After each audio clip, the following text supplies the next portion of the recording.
Henry Johnson woke to the smell of coffee he didn't make. He stepped into his cramped living room, still groggy from the storm that had raged all night, and froze. A woman stood in his kitchen. She wore his old flannel shirt sleeves rolled up, pouring coffee like she owned the place. She turned, and her smile was calm, almost amused. "Your coffee's terrible," she said, "but I fixed it." "Who are you?" "Ella Sterling, CEO of Sterling Properties." She tilted her head slightly. "And if I'm not mistaken, this house belongs to my company." Before we dive deeper into Henry's story, I'd love to know where you're watching from today. Drop your city or country in the comments. And if you're new here, hit that subscribe button so you don't miss what happens next. Trust me, this story takes some unexpected turns. The night before everything changed, Henry Johnson sat on the edge of his daughter's bed holding a worn picture book they'd read 100 times. Zoe was 7 with her mother's eyes and her father's stubborn chin. She clutched a stuffed rabbit missing one ear, a garage sale. Find Henry had spent 20 minutes negotiating down to 50 cents. "Daddy, why is our house so small?" Henry closed the book slowly. Outside, wind rattled the old windows and the first drops of rain began to tap against the glass. The storm warnings had been on the radio all day. "A house doesn't need to be big, baby girl," he said. "It just needs to have people who love each other inside it." Zoe considered this with the seriousness only a child could muster. "But Tyler at school says his house has 4 bathrooms. We only have 1. "Does Tyler's daddy read him stories every night?" "I don't know." "Well, I do. Every single night." Henry kissed her forehead.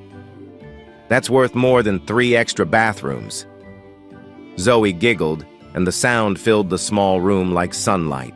Henry pulled the thin blanket up to her chin and turned off the lamp, leaving only the glow of her nightlight casting shadows on the cracked ceiling.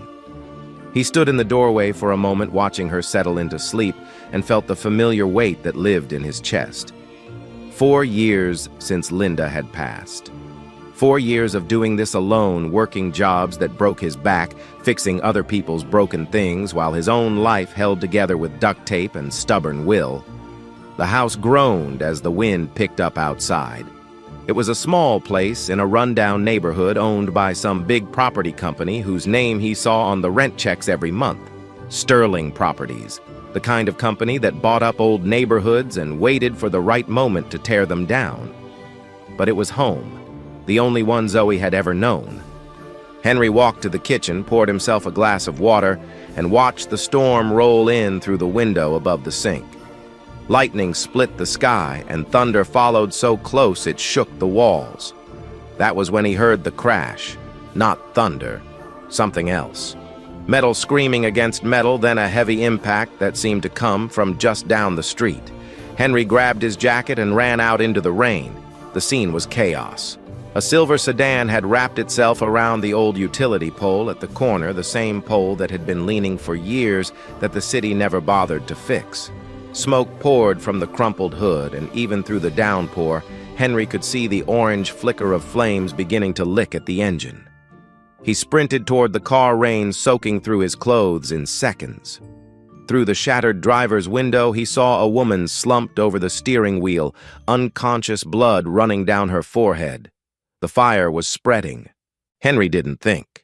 He grabbed a rock from the roadside and smashed what was left of the window, reaching through to unlock the door. The metal was already hot. He could smell gasoline mixing with rain and smoke. Come on," he muttered, unbuckling her seatbelt, pulling her dead weight across the center console. She was wearing expensive clothes, a silk blouse now torn and stained with blood. Her heels had come off somewhere in the wreck.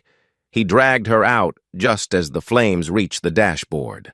20 feet away, then 30, and the car's gas tank caught with a boom that knocked him to his knees. Henry shielded her body with his own as debris rained down around them. When he looked up, the car was a fireball, and the woman in his arms was still breathing. He checked her over quickly, the way he'd learned in the army years ago. The cut on her head was shallow, already clotting. No obvious broken bones. She was lucky, impossibly lucky. But now, what Henry looked around, The street was empty, everyone hiding from the storm. His phone was inside the house. The nearest hospital was 30 minutes away on a good day, and tonight the roads were flooding fast. He'd seen the water rising on his way out. The woman stirred, mumbling something he couldn't make out. He made a decision. Henry carried her back to his house, kicking open the front door and laying her gently on the old sofa in the living room. Water dripped from both of them, pooling on the worn carpet. "Daddy."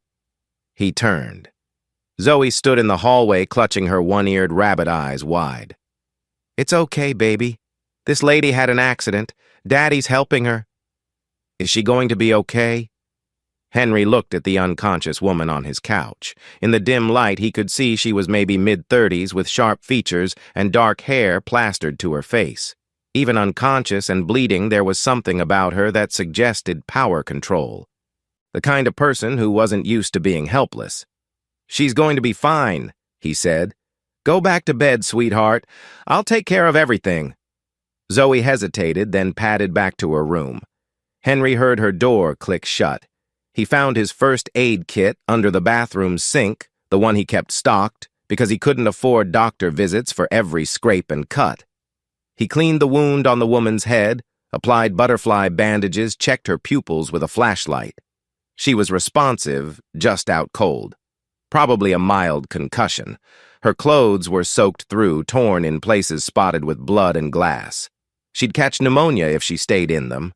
Henry went to his closet and pulled out an old flannel shirt and a pair of sweatpants.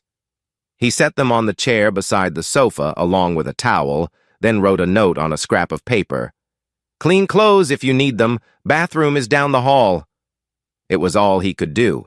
He wasn't about to undress an unconscious stranger. Before going to his room, he noticed a leather briefcase that had somehow stayed with her, probably tangled in her arm when he'd pulled her out. The clasp had come open and papers spilled across his floor. Henry gathered them up without reading them, but he couldn't miss the logo printed on every page. Sterling Properties. The same name on his rent checks. He looked at the woman on his couch with new eyes. An employee, maybe, or an executive. Someone important enough to drive a car that cost more than he'd make in 5 years. It didn't matter. She was hurt and he'd helped her. That was the end of it.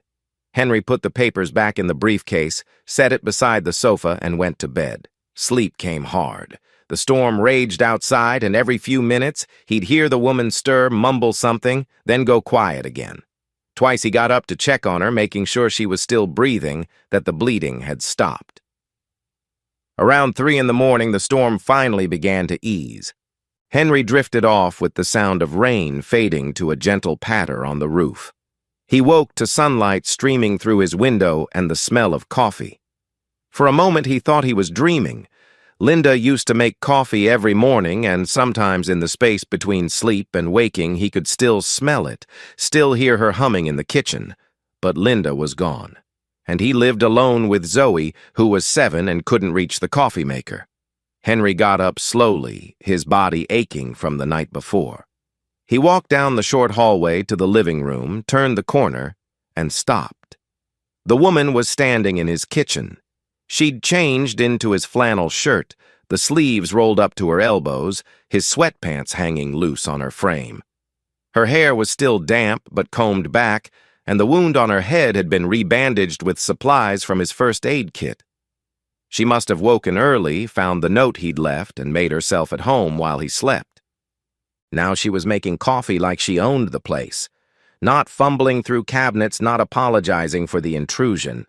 Just standing there calm and composed as if waking up in a stranger's home after a car accident was a minor inconvenience. She turned when she heard him, and her smile was the kind that had probably closed 1,000 business deals. "Your coffee's terrible," she said, "but I fixed it." Henry stood there trying to process what he was seeing. "Who are you?" "Ella Sterling." She poured 2 cups, slid one across the counter toward him. "CEO of Sterling Properties." The name hit him like a second shockwave. Sterling Properties. The company that owned his house. The company whose logo was on every piece of paper in her briefcase. And if I'm not mistaken, Ella continued, picking up her own cup, this house belongs to my company. Henry didn't touch the coffee. His mind was racing, trying to recalculate everything. The CEO, not just some employee, the actual CEO, standing in his kitchen wearing his shirt. You saved my life last night, Ella said, her tone shifting slightly, something almost human flickering beneath the polished surface. The car caught fire. I remember the heat and then nothing and then waking up here. Anyone would have done it. No, Ella shook her head. They wouldn't have. I've lived long enough to know that most people would have called for help and watched from a safe distance. You ran into the fire. Before Henry could respond, he heard small footsteps behind him. Daddy. Zoe appeared at his side, still in her pajamas, rubbing sleep from her eyes. She looked at Ella, then at the shirt Ella was wearing, and her face lit up with the uncomplicated delight of a child. You're wearing Daddy's favorite shirt. It looks pretty on you. Something shifted in Ella's expression. The corporate mask slipped for just a moment, and Henry saw something underneath. Surprise, maybe. Or something older, deeper that he couldn't name. Ella looked at Zoe for a long moment, then knelt down to the little girl's level. Thank you, she said softly. Your daddy is a very brave man. He saved my life. Zoe beamed with pride. I know. Daddy saves everybody. Ella stood, and when she looked at Henry again, the mask was back in place, but not quite as solid as before. We need to talk, she said, about how I'm going to repay you. Henry felt something tighten in his chest. The way she said it, like a transaction waiting to be completed. Like his kindness was a debt that needed settling. There's nothing to repay, he said. Ella smiled, but it didn't reach her eyes. Everyone says that. No one means it. She reached into her briefcase and pulled out a checkbook. Ella wrote a number on the check without hesitation. Her pen moved with the confidence of someone who had never worried about money, never counted coins at the end of the month, never chosen between groceries and electricity. She tore the check from the book and held it out to Henry. He didn't take it. $10,000, Ella said, for saving my life. I'd say that's more than fair. Henry looked at the check, then at Ella. Zoe was still standing beside him, watching the exchange with curious eyes. I didn't save you for money. I know. Ella's smile remained fixed. That's what makes this appropriate. A gift, not a payment. You can use it for your daughter, for this house, for whatever you need. The way she said it, like she was doing him a favor, like she had already calculated exactly what his life was worth and written the number down. Zoe, Henry said quietly, go get dressed for school, baby. But Daddy, now sweetheart. Zoe looked between them, sensing the tension she couldn't understand, then shuffled off to her room. When they were alone, Henry spoke carefully. I don't want your money, Ms. Sterling. Ella. I don't want your money, Ella. She tilted her head, studying him like a problem she hadn't anticipated. Why not? Because kindness isn't a transaction. I pulled you out of that car because it was the right thing to do, not because I expected something in return. Ella set the check on the counter between them. Everyone expects something. Maybe not consciously, but there's always a ledger. I prefer to keep mine balanced. Then your ledger is your problem, not mine. For a moment, something flickered across Ella's face. Confusion, maybe, or frustration. Henry couldn't tell. A black SUV pulled up outside, and Ella glanced through the window. My assistant. I called while you were asleep. She gathered her briefcase, her ruined clothes from the night before, stuffed into a plastic bag. Keep the check. Think about it. You have my number if you change your mind. She walked to the door, then stopped and looked back at him. You're an interesting man, Henry Johnson. I'm just a man. Ella smiled, but this time it seemed almost genuine. That's exactly what I mean. She left, and the house felt strangely empty without her. Henry picked up the check, looked at the number one more time, then tore it in half and dropped it in the trash. Zoe emerged from her room dressed for school in the clothes Henry had laid out the night before. "Is the pretty lady gone?" "Yes, baby." "Is she coming back?" Henry thought about the way Ella had looked at him like he was a puzzle she needed to solve. "I don't know," he said honestly. That afternoon, after walking Zoe to the bus stop and spending 4 hours fixing a broken water heater for an elderly woman across town, Henry came home to find a package on his doorstep. Inside was a doll. Not just any doll, but the kind that cost more than his monthly grocery budget.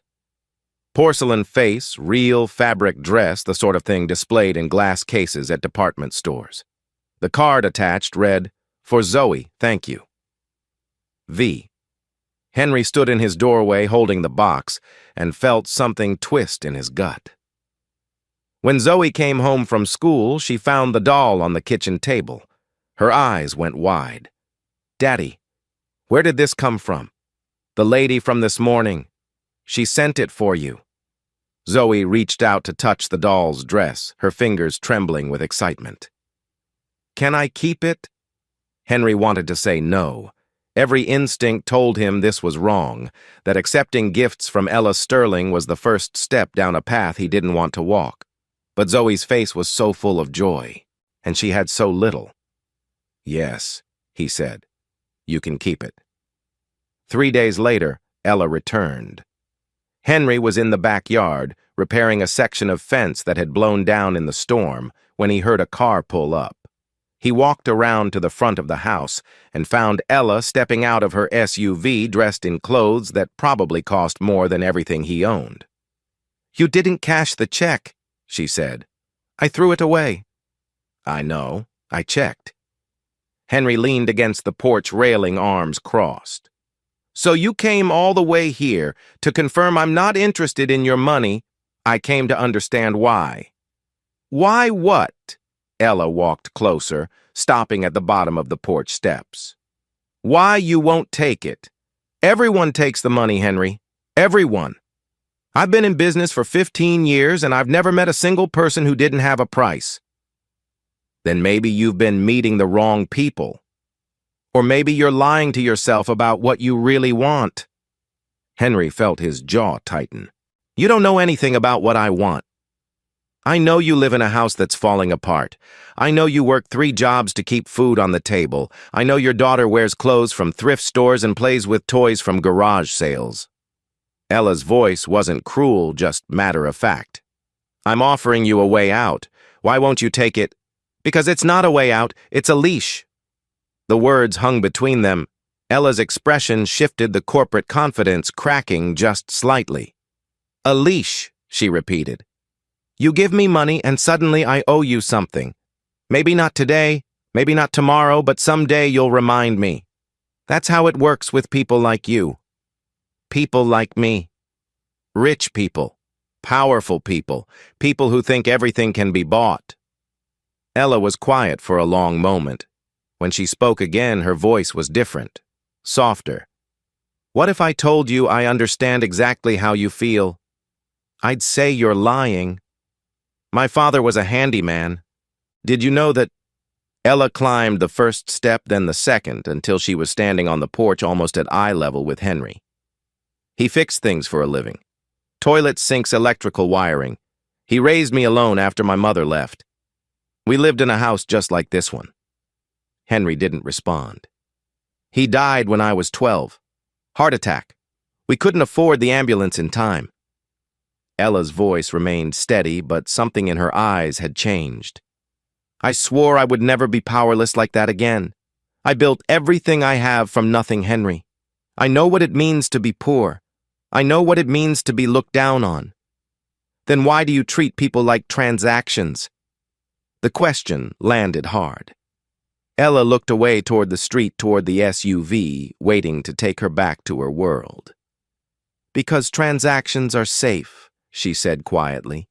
"You know exactly what you're getting, no surprises, no disappointments. That's no way to live." Ella turned back to him, and for just a moment the mask was completely gone. She looked tired, lonely, human. "No," she agreed. "It isn't." She left without another word, and Henry watched the SUV disappear around the corner. That night, he sat on Zoe's bed, watching her brush the hair of her new doll with careful, loving strokes. "Daddy, why don't you like the lady who gave me this?" Henry considered lying, giving her some simple answer that would satisfy her curiosity. But Zoe was too smart for that. She always had been. "It's not that I don't like her, baby. It's complicated." "Is it because she's rich and we're not?" The question hit him harder than he expected. "Where did you hear that? Tyler at school says rich people are mean, but the lady didn't seem mean. She seemed sad." Henry looked at his daughter, at the gentle certainty in her young face. "What makes you think she's sad?" "Her eyes," Zoe said simply. "They look like your eyes when you miss Mommy." A week passed. Henry tried to forget about Ella Sterling to return to the rhythm of his ordinary life. Wake up, get Zoe ready for schoolwork, whatever jobs he could find, come home, make dinner, read bedtime stories, sleep, repeat. But the letter changed everything. It arrived on a Tuesday, official-looking, with the Sterling Properties logo in the corner. Henry opened it at the kitchen table while Zoe ate her cereal. "Dear Resident, this letter is to inform you that the property located at your address has been scheduled for demolition as part of the Sterling Properties Urban Renewal Initiative. All residents must vacate the premises within 60 days. Henry read the letter 3 times. The words didn't change. 60 days. They were tearing down his house, his home, the only home Zoe had ever known. "Daddy, what's wrong?" He looked up at his daughter, at her innocent face, at the doll Ella had given her sitting on the chair beside her. "Nothing, baby. Finish your breakfast." But it wasn't nothing. It was everything falling apart. 2 days later, Ella appeared at his door again. She looked different this time, less polished, more uncertain. She held a folder in her hands, and she didn't meet his eyes right away. "You got the letter," she said. "You knew." "I knew." Ella took a breath. "That's why I was here. The night of the accident. I was inspecting the neighborhood, making the final decision about the demolition." Henry felt something cold settle in his chest. "So you came to look at what you were about to destroy." "I came to see if it was worth saving." Ella finally looked at him. "And then you saved my life, right here, in front of the house I grew up in." The words didn't register at first. "What?" "This house, Henry. The one you're renting. I lived here until I was 12. This is where my father raised me. This is where he died." Henry stared at her, trying to reconcile what she was saying with everything he thought he knew. "I was going to tear it all down," Ella continued. "Erase it, start fresh. But then the accident happened, and you pulled me out of that fire, and I woke up in my childhood home being cared for by a man who reminded me so much of my father that I couldn't breathe." She held out the folder. "I can't stop the demolition. The board has already approved it, but I can help you. A new house anywhere you want. All your debts paid off. A trust fund for Zoe's education. Everything." Henry didn't take the folder. "I don't want charity." "It's not charity, it's what guilt money you feel bad about tearing down your father's house, so you want to buy yourself some peace by taking care of the man who happened to be living in it." Ella's face tightened. "That's not fair." "None of this is fair." Henry stepped closer, his voice low and hard. "You think you can write a check and make everything okay? You think money fixes what you're doing to me and every other family in this neighborhood. I'm trying to help you. I don't need your help. I need you to understand that some things can't be bought. My dignity, my self-respect. The fact that I saved your life because it was right, not because I wanted something from you." Henry shook his head. "You keep coming back here offering me more and more, and every time you do it feels less like gratitude and more like you're trying to prove something to yourself." Ella's eyes glistened, but she didn't cry. "What am I trying to prove?" "That you're not the villain. That tearing down poor neighborhoods and displacing families doesn't make you a bad person because, look, you helped one of them. You made it right for one of them." The words hung in the air like smoke. Ella stood very still. When she spoke, her voice was barely above a whisper. "My father would have hated who I've become." Henry didn't respond. "He worked his whole life to give me a better future, and I built an empire that destroys places like the one he loved." Ella looked at the house, at the peeling paint and the sagging porch and the patched roof. "I don't know how to be anything else anymore. I only know how to acquire things, control things. I don't know how to just give." "Then maybe it's time you learned." Ella met his eyes. "How? I can't answer that for you. But I can tell you this." Henry pointed at the folder still in her hands. "That's not giving. That's buying silence, buying forgiveness. If you want to do something real, figure out what actually helps people, not just me, everyone." He went inside and closed the door. That night, Henry sat in Zoe's room long after she'd fallen asleep. He watched her chest rise and fall, her small hand still clutching the ear of her rabbit, the expensive doll from Ella sitting on the shelf above her bed. In 60 days, they would lose this house. He had no savings, no backup plan, nowhere to go. And for the first time since Linda died, Henry felt tears running down his face. He didn't wipe them away. He sat there in the dark, letting himself feel the weight of everything, and asked himself the question that had been building for days. Could a poor black man change his fate without losing himself in the process? Could he accept help without becoming someone else's project, someone else's redemption story? He didn't have an answer, but somewhere in the darkness he thought of Zoe's words. The lady seemed sad. Her eyes look like your eyes when you miss Mommy. Maybe Ella Sterling wasn't just trying to buy her way out of guilt. Maybe she was drowning too in her own way, in her own gilded prison. Maybe they both needed saving. Morning came gray and quiet. Henry woke with dried tears on his face and a heaviness in his bones that had nothing to do with sleep. Zoe found him in the kitchen staring at a cup of coffee gone cold. "Daddy, your eyes are red." Henry looked at his daughter standing in her pajamas with her one-eared rabbit tucked under her arm. She was watching him with that quiet knowing that sometimes made his chest ache. "I'm just tired, baby." "You were crying." It wasn't a question. Zoe climbed onto the chair beside him, her small hand reaching out to touch his arm. "It's okay to cry.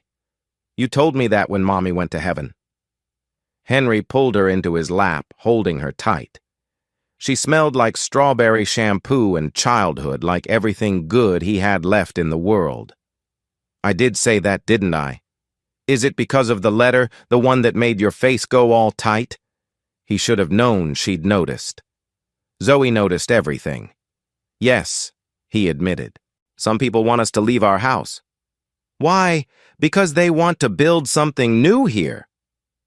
Zoe was quiet for a moment, processing this the way children do with a directness that adults had long since abandoned. "But this is our home.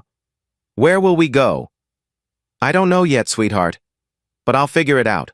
I promise." Zoe pulled back and looked at him with steady, trusting eyes. "The Lady Ella. She's one of the people who wants us to leave, isn't she?" Henry couldn't lie to her. "Yes. But she gave me the doll. And she looked so sad." Zoe's brow furrowed. "I don't think she's mean, Daddy. I think she's just lost." The words hit Henry somewhere deep. Lost. That was exactly what Ella was. Lost in her money, her power, her desperate need to control everything because she'd once been powerless. "You might be right, baby girl." "Then maybe you should help her find her way, like you helped her when her car was on fire." Henry looked at his daughter, at this small person who somehow understood things that grown-ups spent lifetimes missing. "When did you get so smart?" Zoe grinned, her worry melting into mischief. "I watch you, Daddy. I learn." That afternoon, Henry did something he never thought he'd do. He went to Ella's office. The Sterling Properties building was everything his neighborhood wasn't. Glass and steel, 30 floors of corporate power rising into the sky. Henry walked through the lobby in his work boots and faded jeans past security guards who looked at him like he was lost. Past receptionists who asked 3 times if he had an appointment. He didn't, but he wasn't leaving. Finally, after nearly an hour of waiting, he was escorted to the top floor. Ella's office was massive. Floor-to-ceiling windows overlooked the city, and the furniture probably cost more than every house on Henry Street combined. She sat behind a desk that could have been a small aircraft carrier, and when she saw him, something flickered across her face. Surprise, maybe. Or hope. "Henry, I didn't expect to see you here. I didn't expect to come." Ella stood, walked around the desk, and leaned against its edge. She was wearing her armor again, the expensive suit, the perfect hair, but her eyes were tired. "If you're here to tell me off again, I probably deserve it. I'm not here for that." "Then why?" Henry looked around the office at all the trappings of success, at the emptiness beneath the shine. "I've been thinking about what you said, about your father, about this being the house where you grew up." Ella's expression tightened, but she didn't interrupt. "You said you don't know how to give, only how to acquire and control." Henry met her eyes. "I think that's true, and I think it's killing you." "That's quite a diagnosis from a handyman." "I've fixed a lot of broken things in my life. I know what damage looks like." Ella's mask cracked just slightly. "So what do you suggest, that I give away my company, become some kind of saint?" "No. I suggest you stop trying to save one person and start trying to help everyone." "I don't understand." Henry walked to the window, looking out at the city spread below. Somewhere out there was his neighborhood, his street, his house. The house where Ella's father had raised her. The house she was about to destroy. "You offered me a new home, paid debts, a trust fund for Zoe. All for me, just me, because I happened to save your life." "Yes. What about the other families in the neighborhood? The ones who didn't pull you from a burning car?" Henry turned back to face her. "Mrs. Patterson on the corner, who's lived there for 40 years. The Reyes family with 3 kids under 10. Old Mr. Williams, who fought in Vietnam and has nowhere else to go. What happens to them?" Ella was silent. "You can't buy your way out of guilt by saving one person. That's not redemption. That's just making yourself feel better." "Then what is redemption?" Henry walked back toward her, stopping a few feet away. "You said the board approved the demolition. Can you stop it?" "No. The contracts are signed. The investors expect returns." "Can you change what comes after?" Ella frowned. "What do you mean? Tear down the old buildings if you have to, but build something that helps the people who live there. Affordable housing, community centers, job training programs. Don't just erase the neighborhood, replace it with something that honors what it was. That would cost millions more than the original plan. The board would never approve it. You're the CEO. You own controlling interest. I saw it in the papers in your briefcase that night." Henry held her gaze. "You have more power than you pretend. The question is whether you're brave enough to use it." Ella stared at him for a long moment. "You're asking me to risk everything I've built. I'm asking you to build something that matters." The silence stretched between them. Outside, the sun was beginning to set, painting the sky in shades of orange and gold. "If I do this," Ella said slowly, "I need help. Someone who knows the neighborhood, knows the people. Knows what they actually need, not what some consultant thinks they need. You're asking me to work with you. I'm asking you to work with me, not for me, with me, as an equal." Henry thought about it. The offer was different now. Not charity, not guilt money, but a partnership. A chance to actually change something. "I won't take a salary," he said. "I'll volunteer my time. And I keep living in my house until the renovation reaches it. Then I move to whatever affordable housing you build, same as everyone else." "That's absurd. You could have so much more." "I don't want more. I want enough. And I want it earned, not given." Ella shook her head slowly, but she was almost smiling. You really are the most stubborn man I've ever met. My daughter keeps me honest. She has a way of seeing through everything. Ella extended her hand. Then we have a deal. Partners.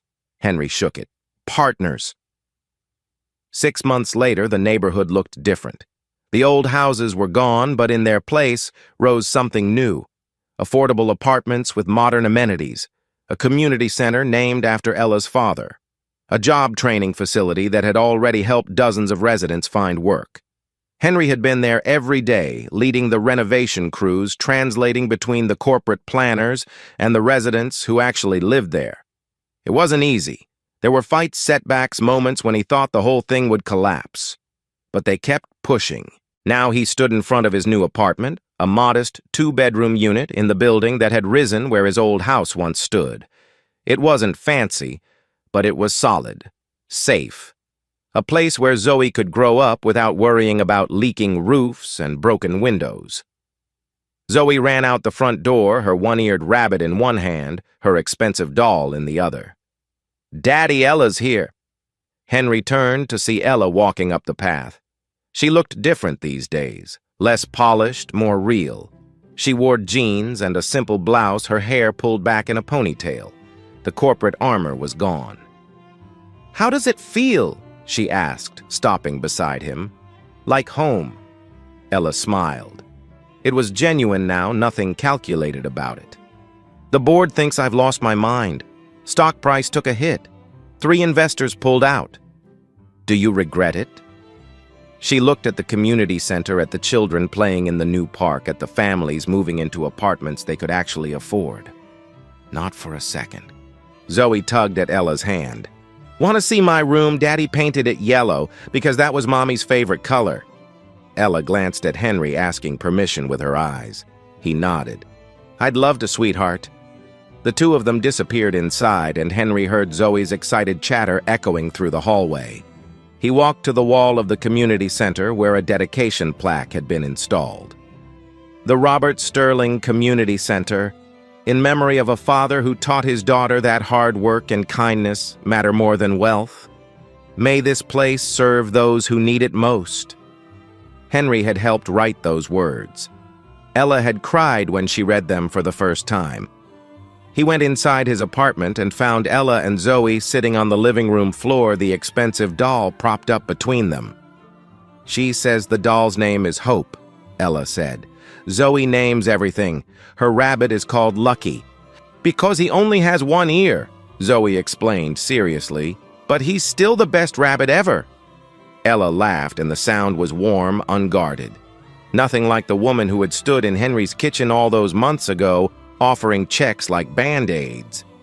Later, after Zoe had gone to bed, Henry and Ella sat on the small balcony, looking out at the lights of the neighborhood. I want to show you something, Ella said. She reached into her bag and pulled out a familiar piece of fabric, carefully folded.